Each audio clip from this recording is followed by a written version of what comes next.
The sun hung low over the Texas highway, bleeding orange light across the endless stretch of asphalt. Heat shimmered above the road, distorting everything it touched. It was one of those afternoons where the air felt thick enough to chew, the kind that made tempers short and judgment even shorter.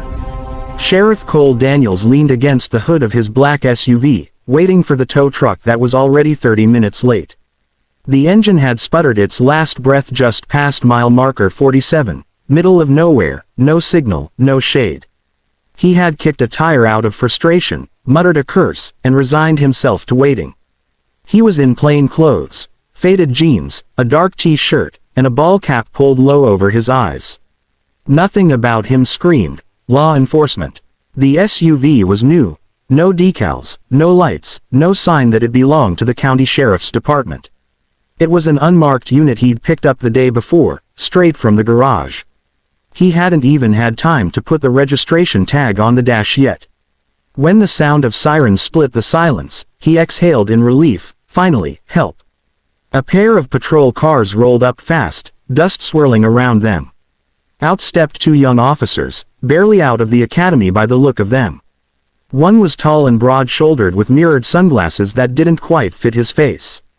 The other was smaller, wiry, and full of the kind of nervous energy that usually spelled trouble. "Sir, you all right?" the tall one asked, already scanning the smoking hood. "Yeah," Daniels said evenly. "Just overheated. I was waiting for..." The younger officer cut him off, pointing at the car. "It's still smoking. Could ignite any second." "Step back, sir." Daniels frowned. "It's not going to ignite. It's just a blown hose." "Sir, please," the tall one barked again, this time louder. "We've got it under control." The sheriff hesitated, his instinct to assert authority itching at the back of his throat, but he let it go. He'd been that age once, eager to act, sure he knew best. He stepped back, hands raised slightly. "Fine. Do what you have to." The younger officer grabbed a fire extinguisher from the trunk of his cruiser, fumbling with the pin like he was defusing a bomb. The other opened the SUV's hood with a metal rod, and a cloud of white steam hissed out like an angry ghost. The two jumped back, cursing.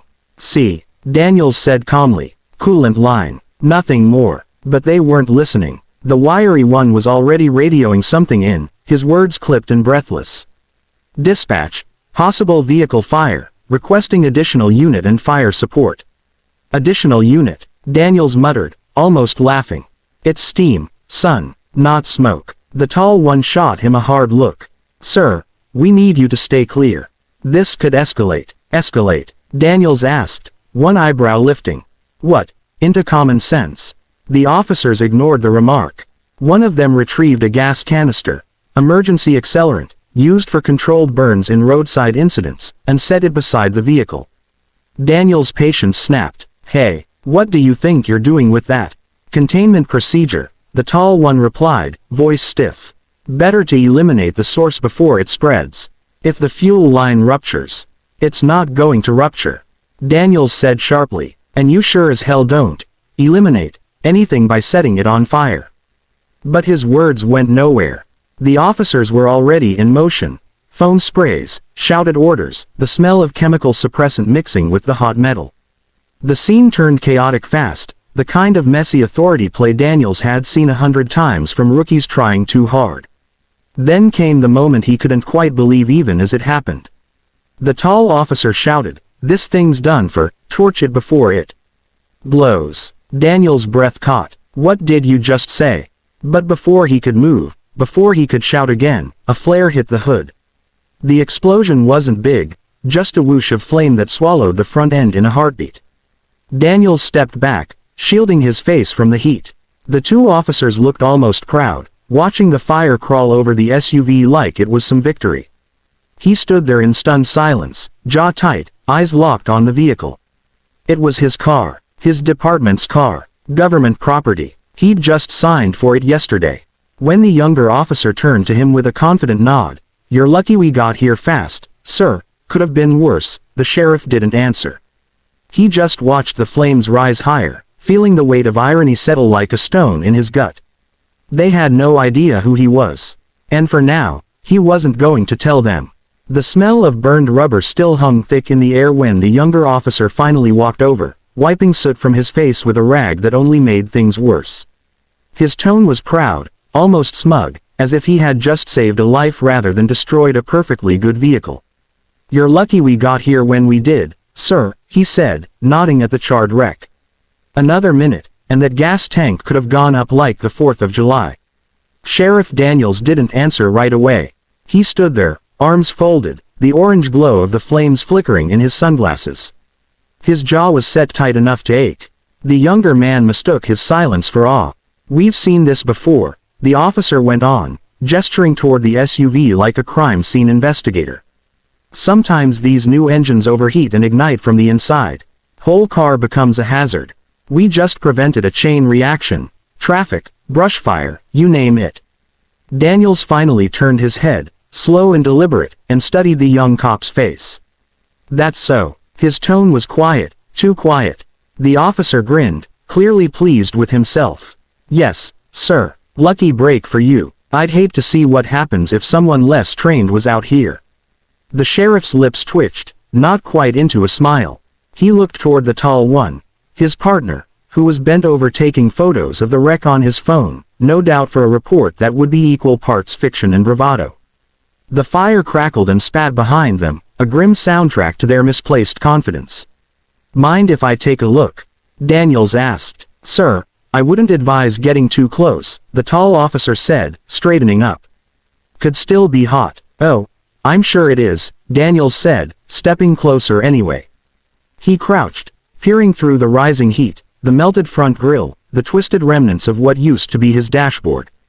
The metallic badge still glinted faintly on the edge of the hood ornament, just enough to make his blood boil. He stood up slowly and turned to them. "You boys ever learn how to identify a government vehicle?" The tall one frowned. "Excuse me, government plates," Daniels said, voice sharpening. "Starts with G, ends with a number. Real obvious if you know what to look for. You checked that before you lit her up." The tall one hesitated. "We were acting under protocol." "Protocol," Daniels cut in, "is to assess the situation, not torch it because you panicked." He looked between them, his voice steady but heavy with authority. "Didn't they teach you that at the academy? Or did you skip that part for the action scenes?" The younger one stiffened. "Sir, with all due respect, we're trained for emergencies." "It looked like an active fire risk." "Looked like," Daniels repeated quietly. He took a step closer, the heat between them now more from him than the smoldering car. "You two are so eager to prove yourselves that you burned evidence, destroyed property, and didn't bother to ask the most basic question, whose vehicle this is." The younger officer's mouth opened, then closed. We followed procedure." "Did you?" Daniels asked. "Then maybe you can explain what procedure says about this." He reached into his back pocket. The movement was calm, deliberate, and both officers instinctively tensed, hands inching toward their holsters. Daniels caught the motion and almost laughed. "Relax," he said, pulling out a leather badge wallet. He flipped it open, and the gold star glinted in the dying light. "Sheriff Cole Daniels, Travis County." The silence that followed was absolute. The tall one blinked once, twice, like he hadn't processed it yet. The younger one actually took a step back. Sheriff," he stammered. "That's right," Daniels said. "The same sheriff whose department owns that vehicle you just turned into a campfire." The tall officer swallowed hard, the reality settling in. "Sir, we didn't know." "I know you didn't," Daniels said evenly. "That's the problem." For a long moment, none of them spoke. The sound of the fire eating away at the last of the tires filled the air, a slow, ugly rhythm. Finally, Daniels sighed, the anger draining from his voice but not his eyes. "What are your names?" "Officer Wyatt, sir," said the tall one. "And this is Officer Brooks." "Well, Wyatt, Brooks." He looked from one to the other. "You'll both be writing up a full report. Every detail, every mistake, and you'll file it under property damage, internal cause. You'll also be calling my office first thing tomorrow to explain it to my chief deputy." Wyatt nodded stiffly, face pale. Brooks opened his mouth to apologize, but Daniels held up a hand. "Save it," he said. "Just learn something from it." He turned to look at the flaming skeleton of his SUV once more, the last of the paint curling away into smoke. Then he faced them again, a faint smirk breaking through the sternness. "And boys," he added, "since you're so good with fire, you can handle the cleanup, too." He walked toward their patrol car, boots crunching gravel, leaving them staring after him in stunned silence. Behind him, the flames crackled, and the two officers looked at each other, realization and dread finally dawning that this was a story that would follow them for the rest of their careers. The fire was dying down now, leaving behind a mangled shell of blackened metal that only faintly resembled the sleek government SUV Sheriff Cole Daniels had signed for less than 24 hours ago. The last of the flames hissed as one of the officers, Wyatt, dumped a final blast of foam over it. The air smelled of melted rubber and humiliation. The sound of cicadas filled the silence where confidence used to live. Daniels stood a few yards away, arms crossed, watching the younger one, Brooks, shuffle nervously near the patrol car. The kid's jaw worked like he was trying to swallow words that wouldn't go down. He finally managed a shaky, "Sir, we didn't realize." Daniels turned his head, his gaze calm but cutting. "You didn't realize a lot of things today, son." Brooks looked down, his boot grinding the gravel like he wanted to disappear into it. Wyatt stayed silent, staring at the smoldering ruin, the weight of his mistake pressing on his broad shoulders. Daniels took a slow breath. The anger had burned off with the fire. What remained was something colder, disappointment mixed with a grim sort of amusement.